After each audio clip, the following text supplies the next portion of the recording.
TV Média avec Eva Rock. Bonsoir Eva. Bonsoir Nicolas, bonsoir à tous. Et vous nous parlez des télécrochets ce soir parce que 11 mois avant la 63e édition de l'Eurovision, France 2 annonce déjà une petite révolution. Oui, je pense que vous avez encore ce titre en tête. Embrasse-moi, dis-moi que tu m'aimes.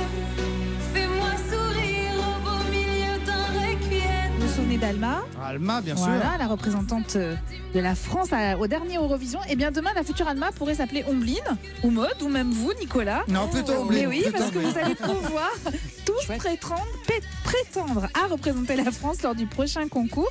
France 2 a en effet annoncé un changement dans les modalités de sélection du futur candidat. Exit le choix imposé par la chaîne et des professionnels de la musique. Cette année, il faudra gagner un télécrochet pour avoir la chance de s'envoler direction le Portugal, un mode de désignation qui a déjà été usité dans le passé, notamment il y a 4 ans. Alors ça n'a pas été une très grande réussite puisque les gagnants, les Twin Twins, avaient fini à la dernière place du concours. Alors cette fois, à quoi va ressembler ce concours ? Alors pour l'instant, seul l'appel à la candidature a été dévoilé. Peuvent postuler des auteurs, des compositeurs, des interprètes. Si vous savez tout faire, c'est encore mieux.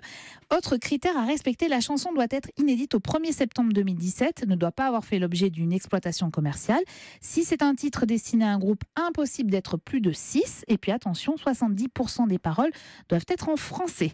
L'émission sera produite par ITV qui pour l'instant produit des téléréalités mais qui vient d'hériter de la production de la prochaine saison de The Voice. Et oui, un autre télécrochet et donc une partie de l'équipe de The Voice est d'ailleurs désormais à ITV. Le savoir-faire a donc juste changé de société, ce qui laisse penser quand même que le télécrochet Eurovision de France 2 sera concocté par des experts en la matière. Ce que ça prouve en tout cas, Eva Rock, c'est que ça marche en ce moment. Mais oui, cette le émission. genre des télécrochets n'est pas mort, il n'est même pas enterré. Les castings pour la 7e saison de The Voice sont déjà ouverts.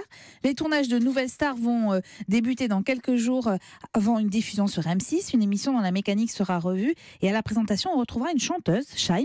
C'est un défi pour M6 qui mise sur un concept qu'on croyait usé et qui confie ce rendez-vous à une jeune artiste qui n'a jamais animé un tel divertissement. Ce soir, qu'est-ce que vous regardez à la télé, Eva ? France 2 diffuse à 20h55 un nouveau documentaire de Yann Arthus Bertrand, Le Maroc vu du ciel, avec une originalité pour ce film vu d'en haut. Les commentaires sont écrits et dits par Ali Badou, originaire de ce pays. Alors évidemment, les images sont toujours aussi sublimes. Du grand spectacle à regarder sur grand écran si vous pouvez, évidemment. Le Maroc, vue du ciel à 20h55 sur France 2 ce soir. Merci Eva.